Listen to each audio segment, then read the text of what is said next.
Welcome to Terrible Lizards, a podcast about dinosaurs with Dr. David Hone and Izzy Lawrence. On this week's episode, the first ever dinosaur exhibition, and it's still here. We talk the Crystal Palace dinosaurs. Hello and welcome to Terrible Lizards. On this week's episode, we are taking you not to Mongolia on Dave's great expeditions, not to the far-flung places like Brazil. No, we're going to South London. Isn't that right, Dave? Yes. Gore blimey governor, and no mistake, though, of course, that's East London, not South London, but anyone outside of listening to London won't realise. Yeah, this is true. But when was the last time you went to see the Crystal Palace dinosaurs, Dave? Kirsten Formoso, who, of course, we had on in series 3 or 4. Yeah, she was one of our bonus was over in London just a couple of months ago, and so I took her down because, of course, it's not just dinosaurs.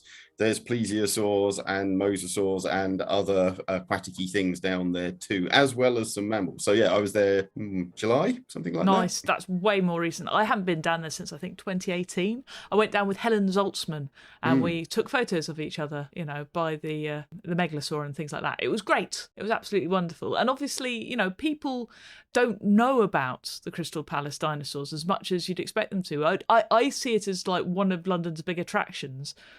And I think people kind of expect it to be over by the Natural History Museum and all of the sort of like museum district that you get in London, but it isn't. It's miles away. Yeah, and more or less in the middle of nowhere. I mean, it's completely buried in the suburbs and not particularly close to any train station or any obvious way of getting there either.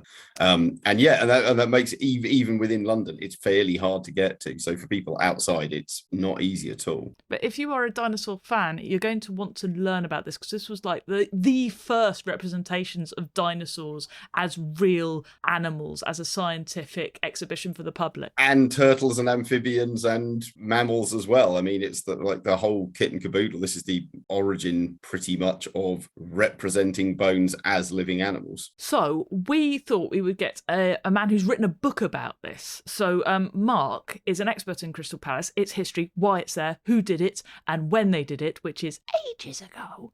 And so we thought we'd get him on to talk about it and find out what on earth these weird cement and metal and plaster bits were doing there. So yeah, this is Mark Witton, who definitely has been mentioned on Terrible Lizards multiple times. Positively, yeah, in a good way. A pterosaur specialist, so did his PhD in Portsmouth. Can say you finished about 2008, 9, something around. Yeah, that 2008. Era. Yep. Yeah, there we go. Because I first met you in Munich when you came to the Pterosaur conference. What I done did organise. So yeah, so I've known Mark for 15, 18 years at this point. We've even done a couple of papers together, and hopefully one day we'll have a couple more if and when they ever get finished. Still being needled in the podcast. Yeah. It's cruel, Dave. Obviously. But yes, I can say kind of started as a paleontologist, though of course you still are, but also now known by innumerable people as a palaeoartist, and you've illustrated just about everything ever because now so many people come to you. So the amount of press releases and coverage in the media, in addition to you having done half a dozen books, something like that at this point. Yeah, working on book 6. For all of that, what we really wanted to talk to you about today,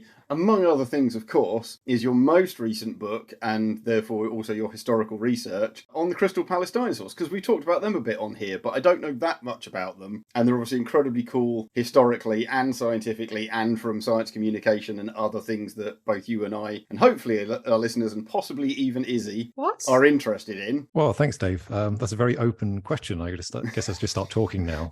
Exactly. Please now talk for the remaining 56.4 minutes on Crystal Palace dinosaurs. Well, Go. That's fine. I can do that. That's not a problem. Obviously, once you write a book on something, it's the problem of to stop someone talking that it is to start them talking. Everyone probably has some vague idea what the Crystal Palace dinosaurs are, but is it worth just actually going back to that very basic information and making sure that people are aware of not only what they are, but why they were built and, you know, when they were built, that sort of stuff. Absolutely. Okay, so the things we all know about the Crystal Palace dinosaurs are that they're located in southeast London. So they're actually located in Penge. You often see them referred to as being in Sydenham, but they're actually in Penge. They were unveiled to the public in 1854, but they're actually built over this very long period that goes beyond their initial introduction to the public because they aren't finished when the Crystal Palace Park opens. And I actually got a little bit ahead of myself there. So I'll rewind a little bit. Why do we have the Crystal Palace dinosaurs in the first place? They're part of this big project. We're all familiar, I think, particularly people in the UK are familiar with the Great Exhibition of 1851, this big Crystal Palace built in Hyde Park. And that's a tremendous success. Everyone loves it. And so there's a desire to keep it going. It's only a temporary thing. They're not going to keep this giant building in Hyde Park. So cut a long story short, they build a second one, which is even bigger in southeast London on the slope of a hill. So it's this nice sort of open area that they've got these huge parklands, and they build the second Crystal Palace. And this place is full of exhibits of all sorts of things to do with Victorian enterprise, Victorian understanding of science, Victorian understanding of history. So it's a really sort of cultured, learned place that you can go to find out all sorts of stuff about how we understand the world at the time. And particularly, of course, how British people understand the world at the time, because it's very much a celebration of Victorian culture. It was organised by Prince Albert, wasn't it? Victoria's husband was one of the driving factors behind it. That's right. Yeah.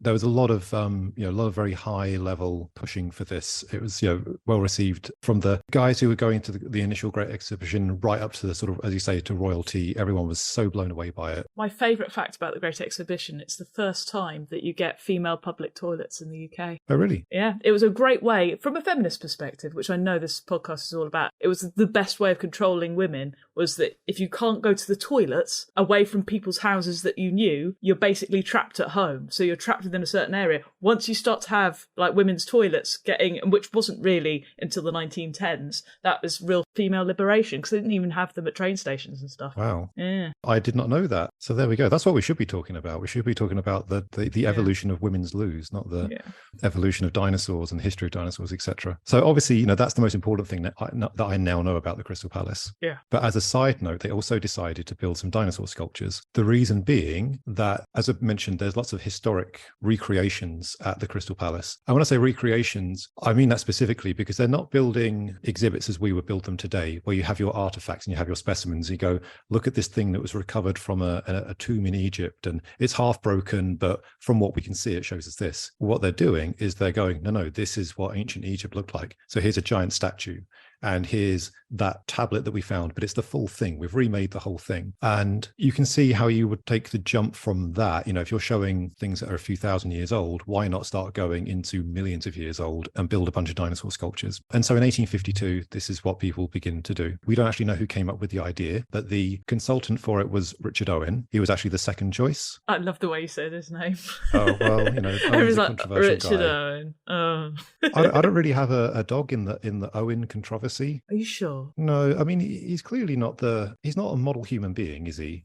But he's, but I don't know. I don't know enough about him. And of course, any sort of historic figure, whenever you read about them, someone's always got their own spin, their own take on them. And so it's just, you've always got to read anything about, historic people with a pinch of salt, I think. So I don't really have an opinion whether Owen was a good or bad person. What I will say is that he's definitely a much less of a figure in the Crystal Palace dinosaurs than he's generally been thought to be. And that's something we can talk about later on. Owen was working alongside Benjamin Woodhouse Hawkins, who's the guy who actually designs and builds the sculptures. And so together they build over 30 of these models. And these are the first life-size recreations of dinosaurs, prehistoric mammals, extinct amphibians, marine reptiles, pterosaurs, all sorts of stuff. And they build them alongside these what we call geological illustrations. So the idea is you're not just looking at a dinosaur standing on a hill, you're looking at a dinosaur standing next to the geology that it was found in. And some of these geological illustrations are pretty fancy. They're just as developed and sophisticated as the dinosaur sculptures are themselves. And so there's another two guys that we need to talk about with them, and that's David Anstead and Thomas Campbell. I was about to say Bruce Campbell. It's October. I was watching Evil Dead last night. Bruce Campbell did not build them. For shame. Yeah, so he wasn't born yet, it's you can give him a break. But yeah, so we've got these other guys working on the geological illustrations as well, who really should be as big a part of the story as Hawkins and Owen. But rocks aren't as cool as dinosaurs. That's the thing. That's the problem. One quick interruption, Mark. You said Owen was second choice, so the obvious question is who was first? Was it Mantell, or did they have someone else in mind? It was Mantell. Ah. Mantell turned it down. And actually, Owen and Mantell, their responses were pretty similar. They didn't like the fact that there wasn't going to be a single fossil on display. they wanted a more conventional exhibit, and they were sort of fine with the reconstruction side of it, but As they were well saying alongside. Yep. Yeah. And so Owen actually picked out a bunch of specimens for them to use, but there was not a single genuine artifact or specimen anywhere at Crystal Palace, with a couple of exceptions. There's the giant deer, the Megaloceros. There's a couple of statues of Megaloceros stags at Crystal Palace, and originally they had genuine fossil antlers bolted onto their heads. Put into them. Oh, I didn't Yep. know that. That's very cool. And I don't think we know when they disappeared, but obviously they've now got antlers that are fiberglass, and they don't look very good, to be honest. We've got photographs of the original sculptures, and they look awesome. So yeah, there's the odd little thing like that. There's some real ammonites they put on display too. So there were some ammonites put in the moat around the secondary island, sort of the dinosaur island, if you like. Yeah, I'm going to say I've been must be a dozen times, and I did not know there were real ammonites anywhere. Well, nowadays they've fallen to pieces, and people have fished them out of the moat and they've put them back together. But the conservatives, bless them, didn't realize that ammonites were spiraled animals. So if you now ever get access to the secondary island, you'll find ammonites shaped like donuts. I don't know where the animal's meant to sort of pop out from. That's quite fantastic. They're very difficult to see unless you actually get onto the island itself. I love conservators. Yeah. I've interviewed a few conservators from the British Museum, one of whom had the horrible task of trying to conserve things which are biodegradable. So like plastics which are biodegradable, and like you can't leave them in a box. You've got to like move them and keep them at different temperatures and change that, because it's a nightmare. So I feel sorry for conservators in the modern times, because everything is made to be destroyed. That is actually, that does kind of go into another conversation that is essential about the Crystal Palace dinosaurs, is that they've now been there we're approaching their 170th birthday. So the model started to be completed around 1853, and the last one was installed in 1855. So they were sort of being built when the public was accessing the park, because Crystal Palace itself opens in 1854. So people are coming in and they're watching the models being built. Obviously, they're getting on a bit, and they do need. This is something that doesn't get mentioned enough. We sort of talk about the Crystal Palace dinosaurs as objects of history. We sort of forget a little bit that they're still here in the present, and for all sorts of reasons to do with how they're built and the site itself, and the rather turbulent history that the Crystal Palace location has experienced for the last 170 years. Of course, we've got to remember that this all ends with the Crystal Palace itself burning down in the 1930s, and after that you're just left with this big site with these dinosaurs left in it, and it's sort of, well, who owns them, who's going to look after them? And so yeah, now they do need some TLC, and that's one thing that we've been very keen to talk about in our new book, is to say, if we're going to keep these things around, we can't just sort of neglect them, because they have been neglected. I don't think there's any way we can dress that up. They've received some conservation, but it's always been sort of quite ad hoc. There's no regular maintenance. There's not the kind of work taking place on them that could stop minor problems becoming major problems. And that's just the story with them again and again. It'll just be, oh, look, there's a little crack in that now. We could fill that in and stop some plants getting in there and blasting that apart, and then letting the rainwater in and letting that freeze over the winter, and then blast that again and letting the iron armatures rust. Because this is what happens, it's just these tiny little things. And then a few years down the line, you've got a sculpture which needs to be stripped back to its core and essentially rebuilt. And a lot of what we see at the site today is not strictly original. It's a bit Ship of Theseus, isn't it? Yeah. There is still quite a lot of original stuff there, but there is a lot missing, a lot more than we realized actually before even doing the book. And a lot of the original stuff has got replacement bits sort of bolted on in ways that people hope you won't notice. What are they made out of? All sorts of stuff. So it really depends. You can imagine that if you were tasked with building 30 odd prehistoric animal sculptures, some of which are the size of houses, others are relatively small, maybe the size of sort of a big dog, you're not going to have the same approach for everything. So the big dinosaurs are what we know most about, because there's actually a lecture series and lots of notes from Hawkins about how you're going to build these things. So they're brick foundations with big iron columns going through all the legs. And then around those, you've got brickwork. Over that, you've got concrete. The bellies of them are hollow because, obviously that's just otherwise going to be tremendous weight. Although there is a story about people eating a meal inside one. There is. And this is something else we can come back to. But yeah, within that hollow belly is sort of lined with iron hooping. And then over the top, you've got various grades of concrete. So you've got a coarse concrete sort of making up the musculature, if you like. So if you imagine you've got your brick kind of core, obviously that just looks like a bunch of brickwork, but you put some coarse concrete over that and you start shaping something into what looks like a leg and a tail, etc. And then over that, you have a finer concrete that you can start to imprint your skin into. And that skin was cast from clay versions of the same sculptures. So essentially all the sculptures are made twice. They're built as clay models where you can put in all your fine detail or your scales or your eyes, etc. And then they're built in brick and ironwork. You take your plaster cast from your clay version and you come along, and while your concrete is still setting, you stamp it in and you get your skin. So that's how you make the big ones. The smaller ones have got things in common with the big ones, but they tend to use more metal work. So a lot of them have just got like metal heads, metal ears, metal wings, that sort of thing. But you get the impression they were really doing anything they could. Like the pterosaur wings originally, the pterosaurs stand at the site, some of them with their wings completely outstretched. And they initially had leather wings, apparently. And we've got no idea what that looked like. There's no images of them, but yeah, apparently they had leather wings, which can't have lasted that long, really. I imagine they would have ripped in the wind pretty quickly. So nowadays they've got fiberglass wings, but I don't know what the interim was between the leather and the fiberglass. There must have been something, but there's a lot of very big holes in our history of the site. Even having tried to do some, fairly deep research on this, there's a lot we don't know. People just weren't really paying much attention to it after it initially opened. It was a real big hit initially, that first few years, people loved it, and then after a while, just people lost interest. The dinosaurs started to date, and after that, just people stopped taking photographs of it. They stopped drawing it. They stopped, just keeping any records really. And of course, that's when we start to lose track of what's happening to the sculptures, what's happening to those leather wings, etc. We haven't stopped drawing it because we got the megalodon on our what do we call it? What do we have on our thing? Megalosaurus. Megalodon is a bit fishier than. Izzy, cut this bit. Thank you, Izzy.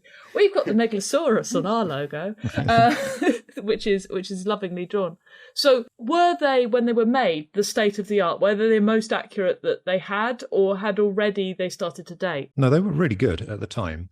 And this is where we can bring in this thing about Owen, because Owen was meant to be guiding Hawkins and saying, this is what these animals look like. Because Owen's, for whatever else we want to say about him, he is the authority in the UK, and probably, not just the UK, but, internationally, he is an authority on dinosaurs and prehistoric animals of all kinds. So he is a sensible person to have as your consultant. But we know from historic records that he did nothing. And those historic records aren't just us inferring it. There are letters written from Hawkins, written from the Crystal Palace Company, i.e. the people who are building the whole site. There are letters from them to Owen saying, can you please come and do something? Can you come and look at these sculptures? Can you give us some advice and feedback? And Owen maybe visits the construction of the sculptures once or twice. He really doesn't go very often. One of which is the famous New Year's Eve banquet in the Iguanodon. So that's the mold, right? That's not the statue. Right. So that's where I think people get lost, because you're making these molds to get that skin cover.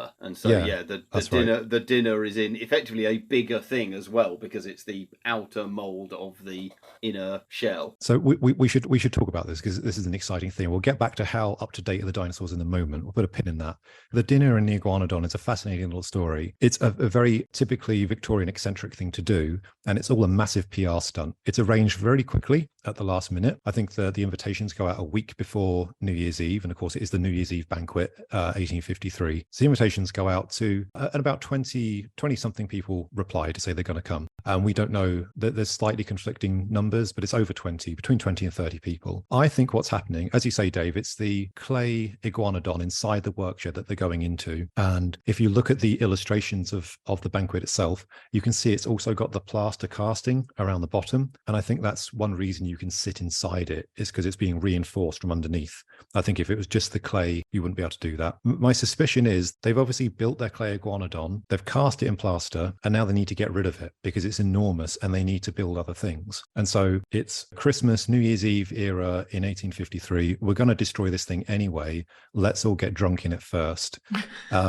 And we're going to invite all the newspaper men. We're going to invite the investors from the Crystal Palace Company. We'll drag Owen in. We'll actually get him in to do his celebrity endorsement, which is basically what he does. I said he does nothing. He's sort of the celebrity endorsement. And so he's a good person to wheel in for this. They put Owen at the head of the Iguanodon as the brains of it, to flatter him, I guess. And it's a huge success. This is a story which gets a big splash in the newspapers the next day. And there's songs and there's, all sorts of happiness happening that evening, for want of a better word. A question that people often ask is, particularly if you've seen the dinosaurs and if you've been lucky enough to stand next to them, they're big, but you can't get 20 people inside them. And the solution is there's actually a table that extends along the outside.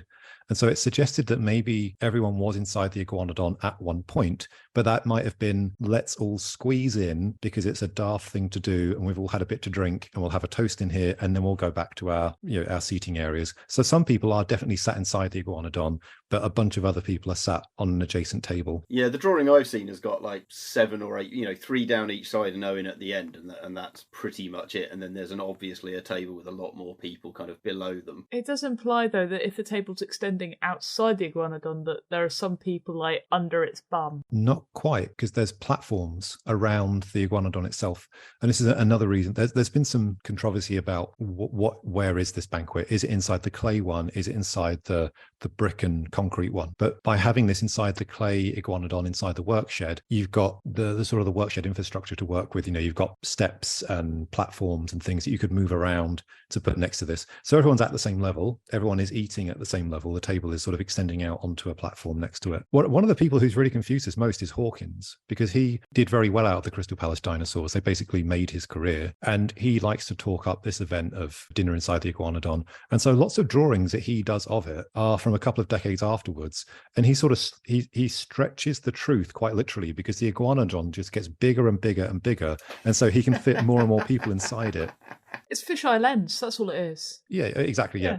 But if you go back to the original newspaper drawings from 1854, actually, from New Year's Day 1854, they show a much more realistic and plausible version of how that dinner happened. It does happen, but it's not quite what everyone thinks. It is a Victorian phenomenon. Like, when they laid a new shaft to go, put the tube in and stuff, there'd be a dinner at the bottom of the shaft to raise awareness and money, and it would just be posh people eating weird things at the bottom of stuff, or inside stuff, or next to stuff, or on top of stuff. Yeah, I guess they were just super proud of what they were doing. They're just like, hey, we built a tunnel, let's have dinner inside it. This was the era of Buckland, though, so eating odd things in strange places was very much indeed. de rigueur. We do know what they had for dinner. I don't recall seeing anything that was particularly weird, crazy for dinner, but I guess they had a week to organise it, so they couldn't do anything too well, particularly if it's New Year's Eve as well. Yeah, that's true. Yeah, can't cook an iguana on New Year's Eve, that'd be too difficult. Yeah. I remember when we first launched this podcast, because we did it in 2020, the megalosaur, which is on our logo, or the megalodon. Oh, now I've done it. So now I've got to keep my original error in there because I'm an idiot. That one, it had its nose broken off at some point. What other damage has happened, basically? What's the worst bits of damage that you know of? So unfortunately, I mean, that made the news. That was, certainly in the UK. It was the nose and a big chunk of the lower jaw, and that's since been repaired. There's a 3D print that's been put onto the Megalosaurus snout. Unfortunately, that is pretty typical of what's happening to these things.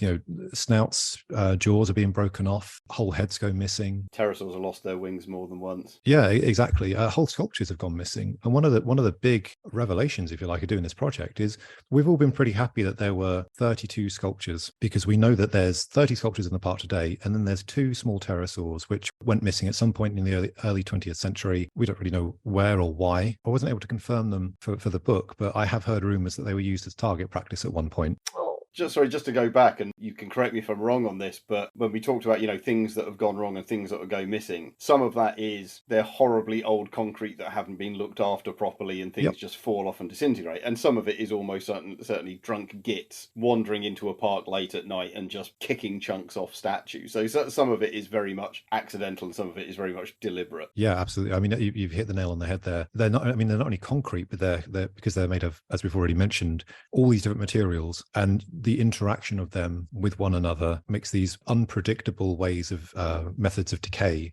So things like the iron framework rusting, and that then expands the iron and then cracks the concrete, and then it allows water to percolate through. So you've got that very, that sort of natural organic decay. And then, as you say, Dave, you've also got people just wandering up to them.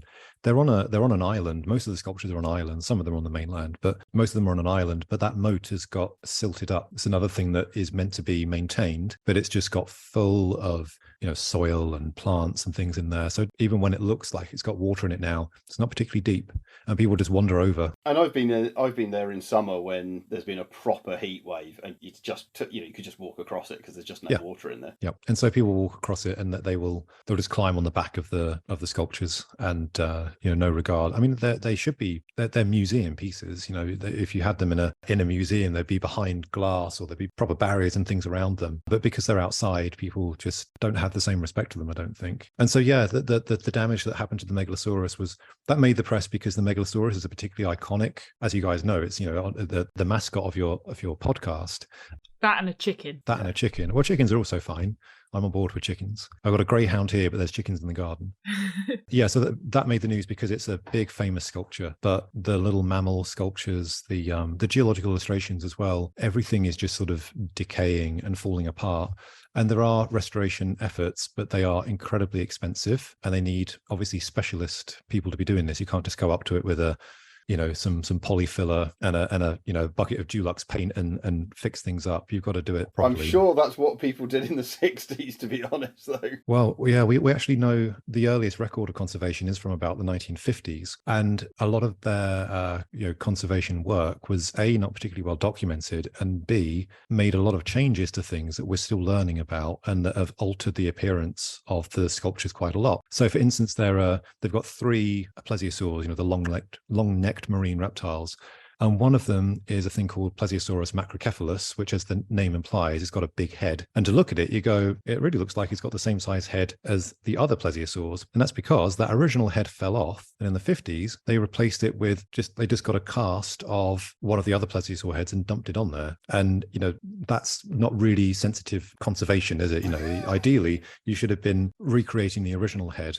And there's all sorts of problems like that. We've already mentioned the Megalosaurus antlers, and that they've been replaced with fiberglass things which really don't look like actual Megalosaurus antlers. I mean, we've all seen them in museums. They're these amazing things with the tines sort of sweeping up into the air. They're enormous. The replacement antlers are almost flat. They don't have the sort of delicacy of the actual antlers. And I could go on for ages about all the things that were done in the 50s that weren't particularly sensitive to the original composition of the park. And I mean, you've got other instances where not so much conservation won't be in the problem, it's just park development. So after the Crystal Palace burns down... Why does it burn down? I'm trying to remember, actually. I mean, some people have suggested it might have been intentional, because the Crystal Palace company never makes any money. So you get to the 30s and maybe people are just thinking, oh, let's write this thing off. But I don't know if there's any justification for that whatsoever, or if it's just a good story. But yeah, it's just an accidental thing. There's no malice to it, so far as anyone knows. The dinosaurs survive because they are far away from the palace itself. So they're really the only original exhibit to survive.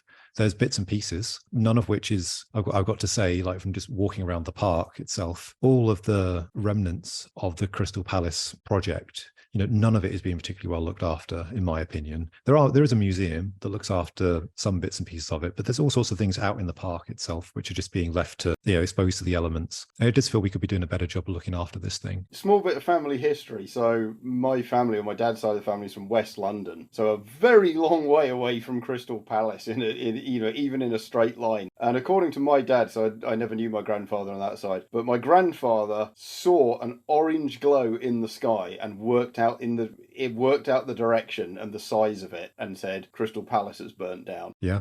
Worked it out before news had actually got out. But it shows you what a massive, because it's steel and glass, and that's burnt down and a long way away behind a hill, and you could work it out. So it must have been an absolutely phenomenal blaze. Yeah, I mean, it wasn't actually the first fire they ever had. They had I didn't know that. Very soon after they opened, there was a fire inside the palace which took out, and this might be something for people to check their facts, but I'm pretty sure it took out the Egyptian court, as they called it. They called all these things courts. So the Crystal Palace dinosaurs are actually known as the Geological Court, and the Egyptian exhibit was called the Egyptian Court, and it was never replaced because there was no money.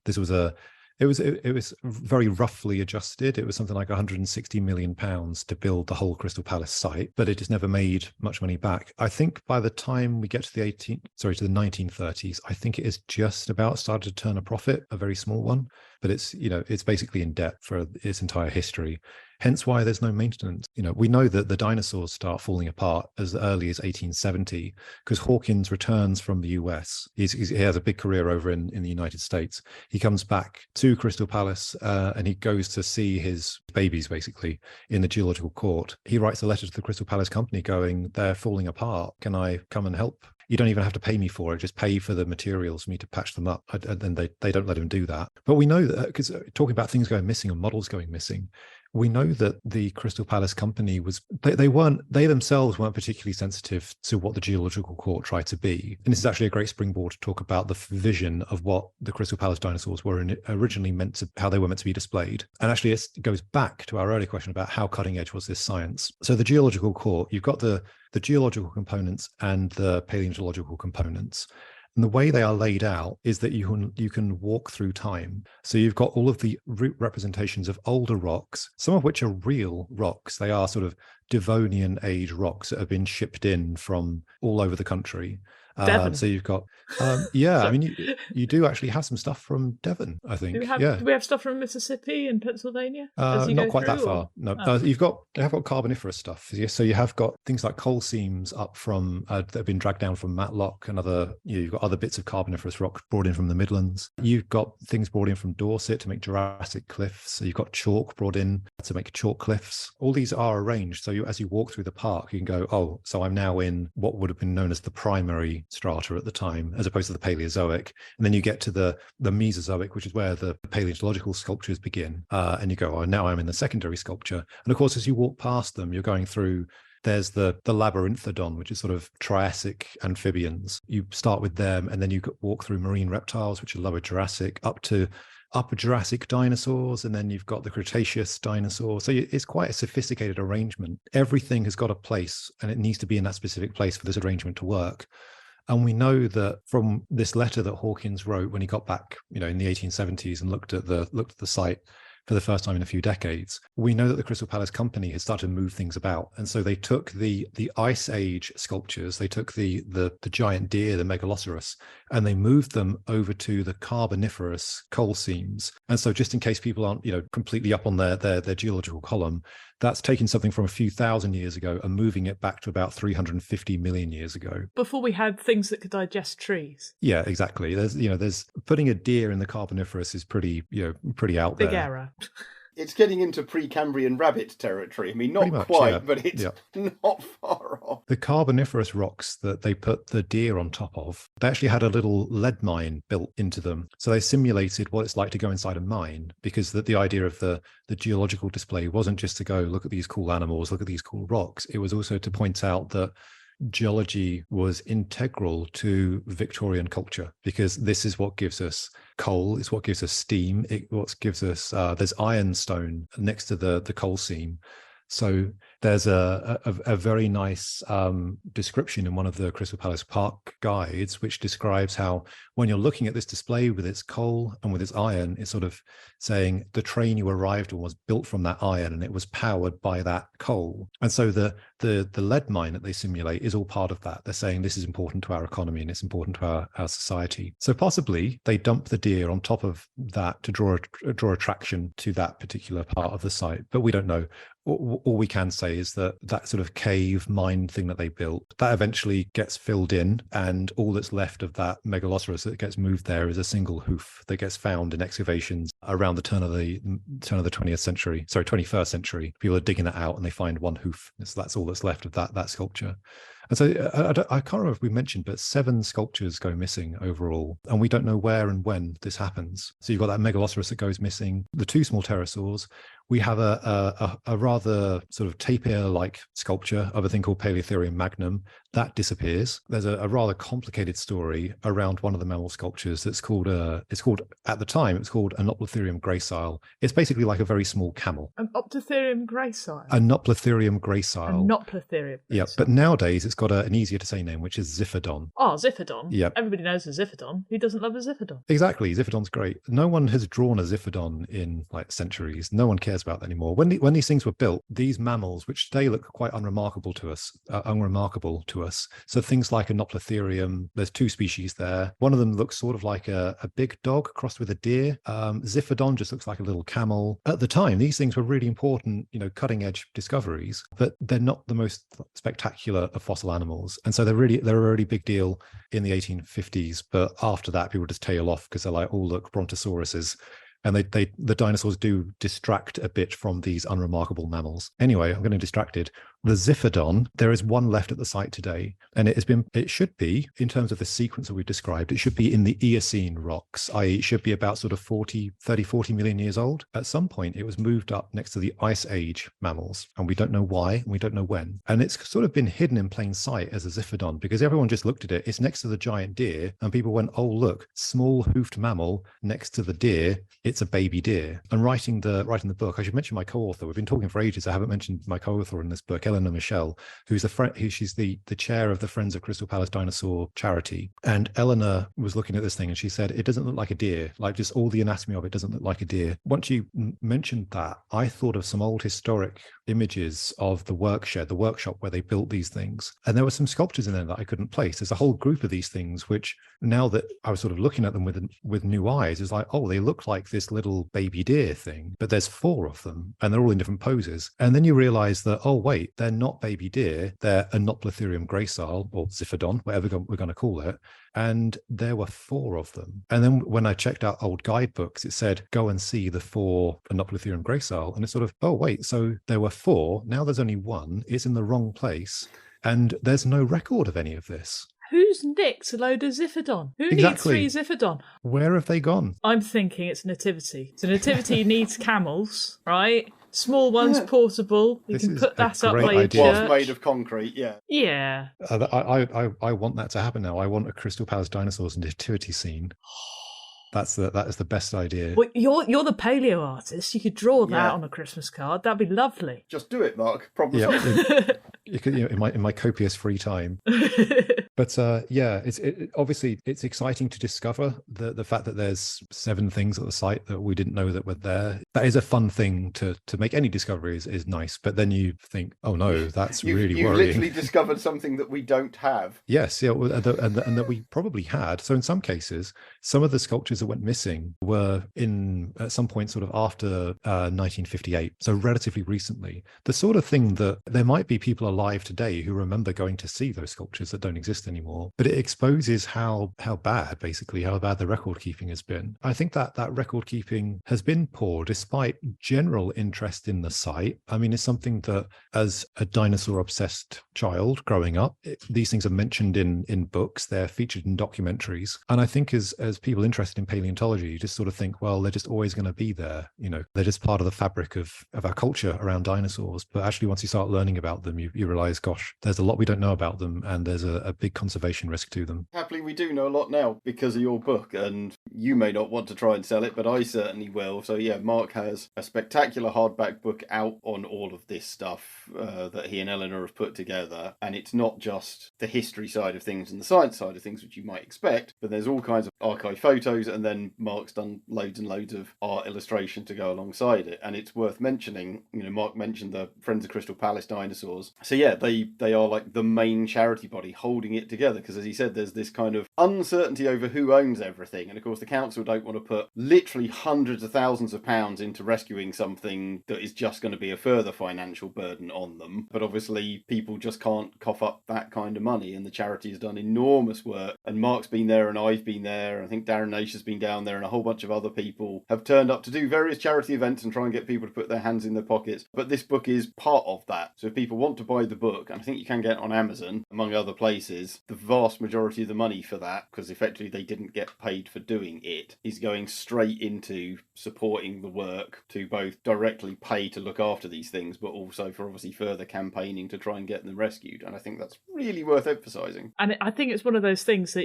it crosses so many. So if you're a fan of paleontology, you'll like it. If you're a fan of like Victoriana in general, you're going to like it. And just history of science and science communication, you're going to like it. And if you like pretty pictures. There are lots of pretty pictures.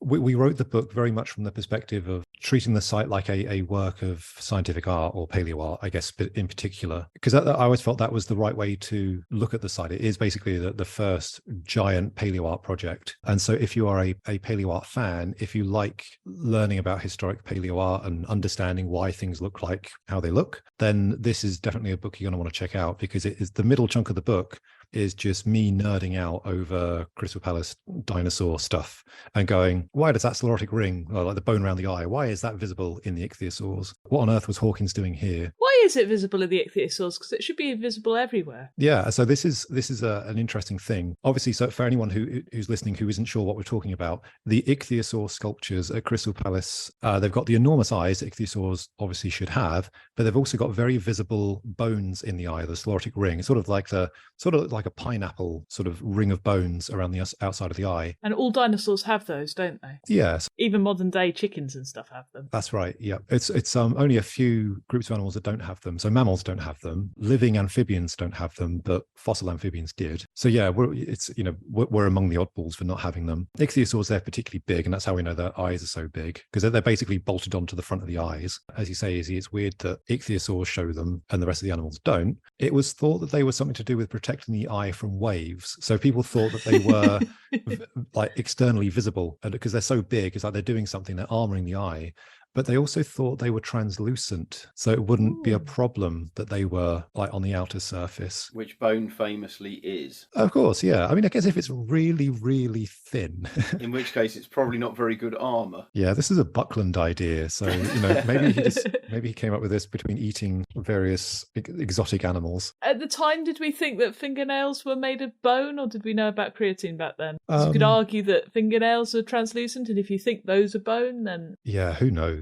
Yeah, I don't know what they were thinking, really. It's a peculiar little inconsistency with the rest of the site. Well, I guess if you're making artwork and you're basically trying to show what is essentially, it looks a bit like a fish or a dolphin, how do you distinguish it from a fish or a dolphin? You give it a really exciting eye for people to look at, so you can say, look, that's not a dolphin, that's got a weird eye, because you're not looking at the tail enough. Quite possibly. They were really trying to show as much of the unusual anatomy of these animals as possible. There were lots of different approaches used in the philosophy, if you like, of how they're going to reconstruct those sculptures. And now we can actually, we've avoided this. How good are the sculptures scientifically in the 1850s?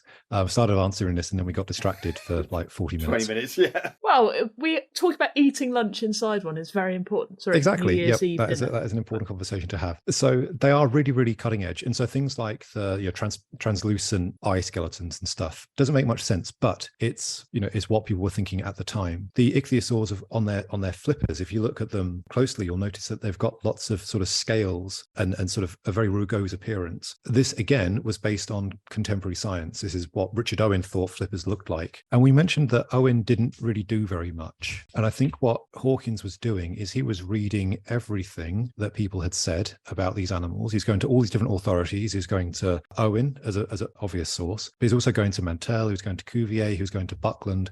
And Hawkins was doing his best to put all of this information together to produce sculptures which were, even if not everyone would have agreed with everything about them, you couldn't say that they weren't really cutting edge. This is what people had been saying about these animals when he built them. And to give some examples of how cutting edge they were, the pterosaurs that remain at the site today are, there are a thing called Pterodactylus cuvieri, today we call it Simuloropterus. They were found in 1852 And of course, this project starts in 1852. So, that paper comes out and Hawkins is like, bam, I'm going to put those in. It was really on the ball. There are a few things, of course, which are, and we can talk a lot about how inaccurate they are and how inaccurate they were proven to be over time.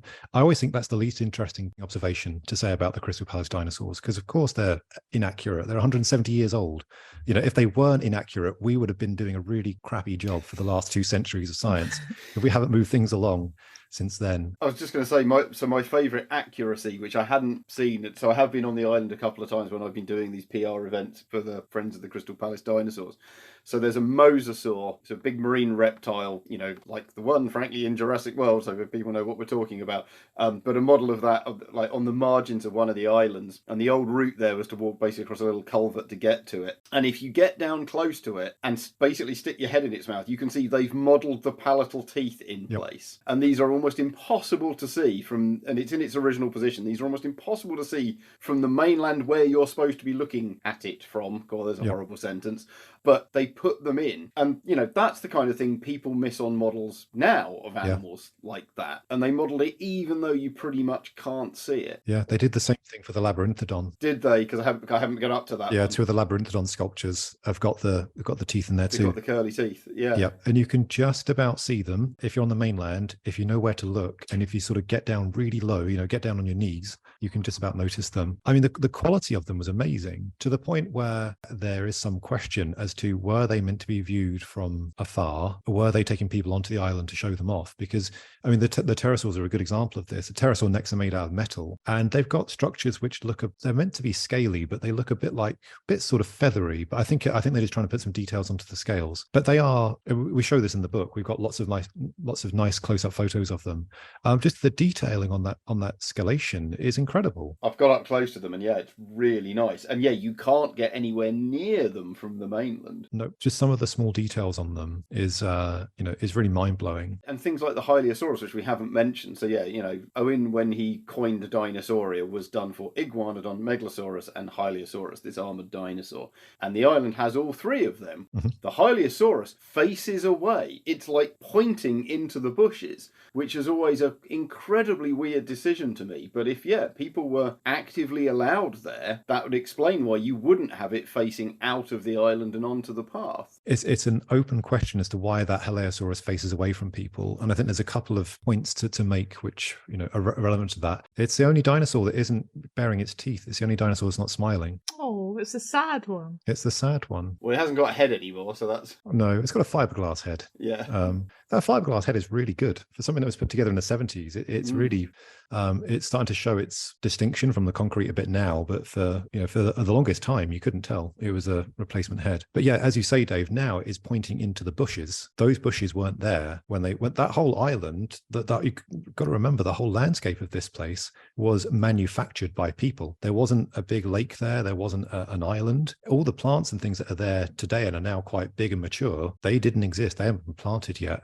So it's possible that it was facing away because maybe there was a way to see it from the other side. The other thing it might be is that Hylaeosaurus has got all that wonderful armor on its back, and it might just be turn that away from people, show off the armor. That in itself leads to a interesting sort of Owen Hawkins thing.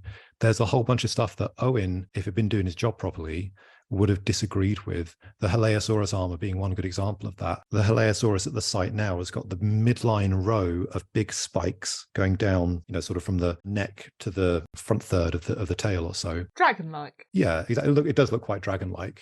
It's also got these very knobbly it's got 2 types of armor. It's got the big spikes and it's got these kind of knobbly sort of boss-like scales either side of that armor. Now that's a configuration that Mantell would have been happy with, but Owen was very insightful when he looked at that armor and went, no, those big spines, they're not symmetrical. They have to be in rows, like 2 rows at least of those spikes.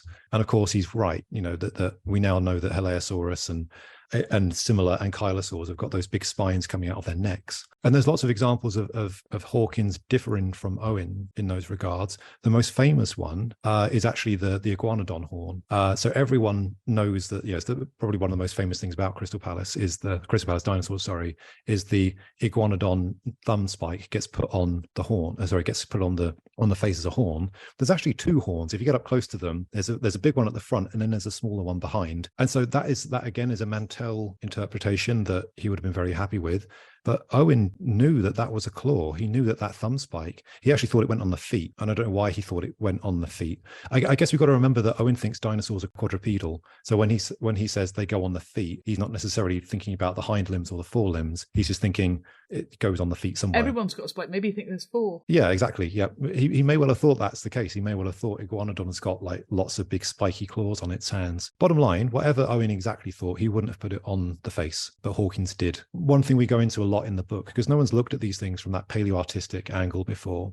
And so it's when you start looking at here's what Owen thought, here's what Hawkins did, you really get a sense that they weren't communicating that much. They had nice things to say about each other. It's not that they didn't get along. Hawkins had lots of nice things to say about Owen, and Owen was very complimentary about Hawkins. You just get the feeling that Owen wasn't interested. I mean, he had more important things to do probably than worry about this company's big dinosaur sculptures. But he tended to be quite vociferous in his criticism of people who really disagreed with him. So it speaks well that he must have got on with Hawkins, or that he really didn't care quite what was going on. He has a couple of little digs at the display. So he does write the guidebook. There's a book called Geology and the Inhabitants of the Ancient World. That's the Crystal Palace Dinosaurs guidebook. We've quoted from it. Oh, okay. Well, in what sense? So when we edited that volume of pterosaur papers for the conference you set up down in Southampton, yep. I'd got hold of this, and Owen has a quote saying, of all the ancient animals, pterosaurs are by far the strangest. Yep. And so we use that as a kind of frontispiece quote, which is quite nice, because obviously, as Mark says,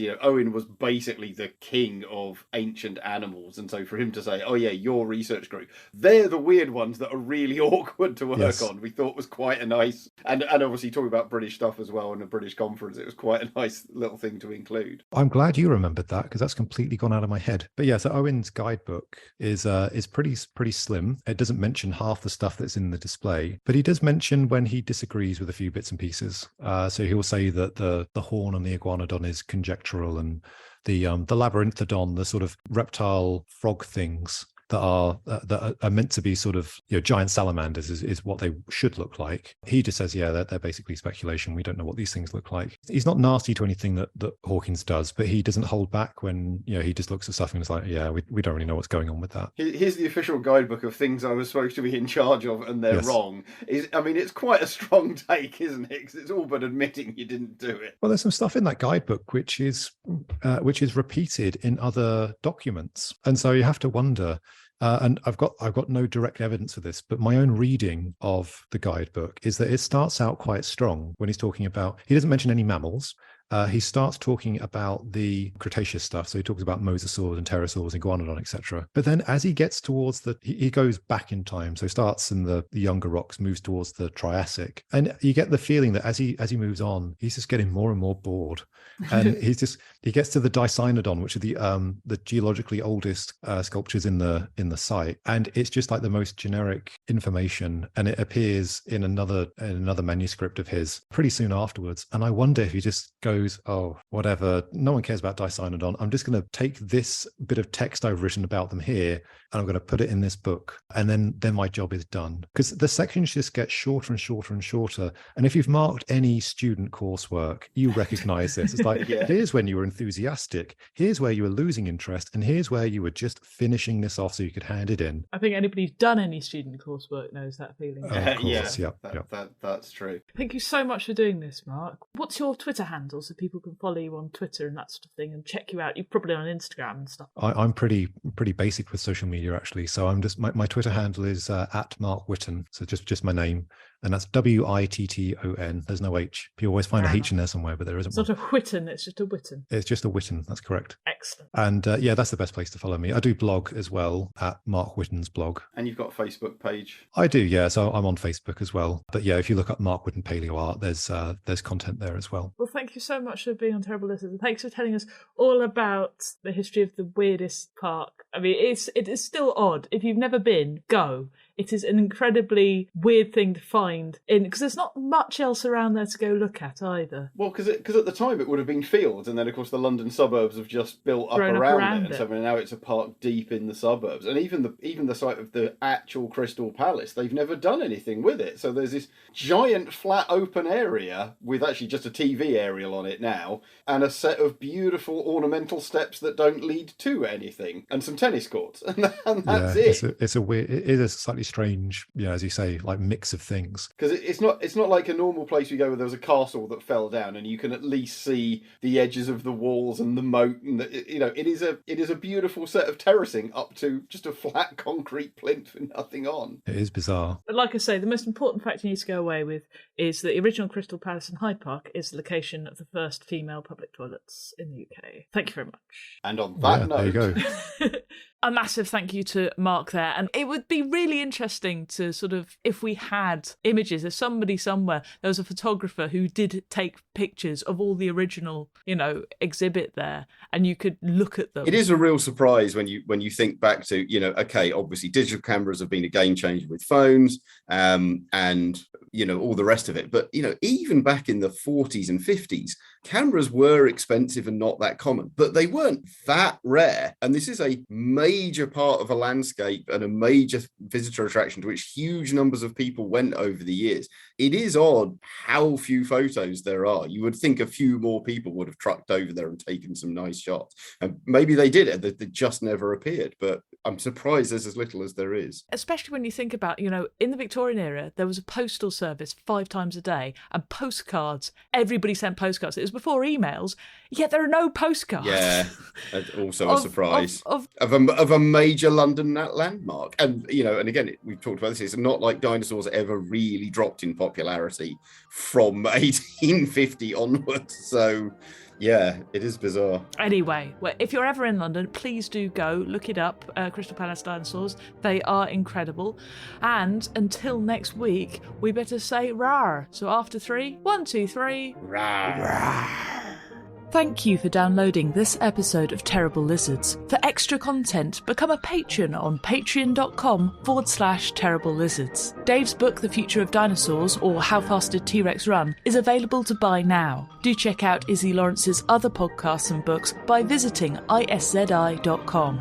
Please send questions, suggestions, and other feedback to terriblelizardspod@gmail.com. And catch up with old live episodes on youtube.com/ISZITube. Do leave us a review, it does make a difference, and find us on social media and say hello with the hashtag Terrible Lizards. Thanks again to our patrons. Without your support, we wouldn't be making this series.